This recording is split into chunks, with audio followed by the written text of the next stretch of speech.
মূল্যবৃদ্ধির পর দুদিনেই রাতারাতি পাল্টে গেছে চট্টগ্রামের সব পেট্রোল পাম্পের চিত্র। নেই গাড়ির দীর্ঘ লাইন, সরবরাহ স্বাভাবিক।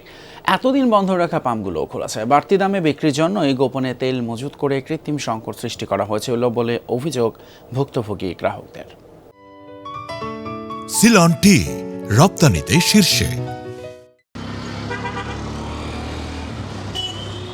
দুদিন আগেও চট্টগ্রামের সব পাম্পে ছিল গাড়ি আর মোটরসাইকেলের দীর্ঘ লাইন, জ্বালানি তেলের জন্য ঘন্টার পর ঘন্টা অপেক্ষা। তবে তেলের মূল্য বৃদ্ধির পর রাতারাতি বদলে গেছে চিত্র। পাম্পগুলোতে নেই গাড়ির লাইন, ভোগান্তি ছাড়াই আগের মতো কয়েক মিনিটেই মিলছে তেল। তেল সংকটের অজুহাতে এতদিন বন্ধ রাখা পেট্রোল পাম্পগুলো এখন খোলা। আমি সকাল 8টায় যখন দাঁড়িয়েছিলাম লাইনে, বিকাল 3:30টার দিকে আমি পাইছি তেল, কিন্তু আজকে দেখলাম যখন 10 মিনিটের সামনে দেখলাম আমি কিউসি পেট্রোল পাম্পের সামনে। আগে তো লাইনে লোক দেখে ভয়ে চলে যাইতাম যে তেল নেওয়ার দরকার নেই, এত লোকের পিছনে দাঁড়ায় তো তেল নেওয়া সম্ভব না, ডিউটি আছে বুঝলেন নাই। আর এখন দেখলাম যে আমি যাওয়ার সময় দেখি লাইনে লোক কম, নিয়ে যাই। সেই স্যার আগে বার থেকে সিরিয়াল ধরতাম, এখানে এসে আস্তে আস্তে প্রায় 4 ঘন্টা লাগতো আমাদের। এখন তো সেই ভোগান্তিটা হচ্ছে না। গাড়ি সবগুলো আছে, সেজন্য আস্তে আস্তে মানে তেল দিচ্ছে, বেশি করে দিচ্ছে, সেজন্য লাইনও কম হচ্ছে। এরকম পেট্রোল আর অকটেনের সরবরাহটা কিছুটা বাড়িয়ে দিয়েছে চাহিদার মোতাবেক, হয়তো সেই কারণে হয়তো পর্যাপ্ত পরিমাণে এখন পাওয়া যাচ্ছে।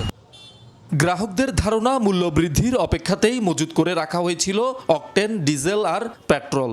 সিন্ডিকেটের কারসাজিতেই এতদিন কৃত্রিম সংকট আর ভোগান্তি ছিল বলে অভিযোগ তাদের।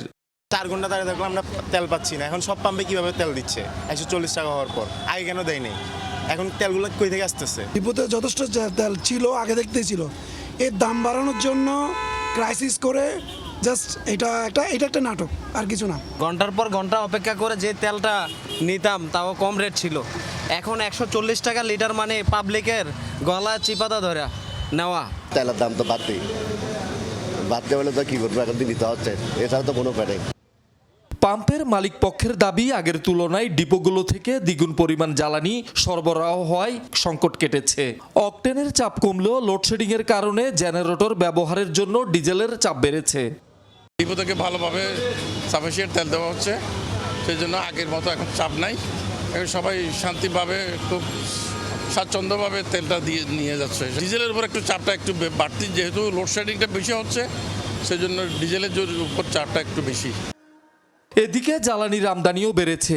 2,70,000 টন ডিজেল অকটেন নিয়ে চট্টগ্রাম বন্দর বহির্নোঙরে অবস্থান করছে 5টি জাহাজ। এর মধ্যে 2টি থেকে চলছে খালাস, আসার পাইপলাইনে আছে আরও। শহীদুল সুমন, যমুনা নিউজ, চট্টগ্রাম।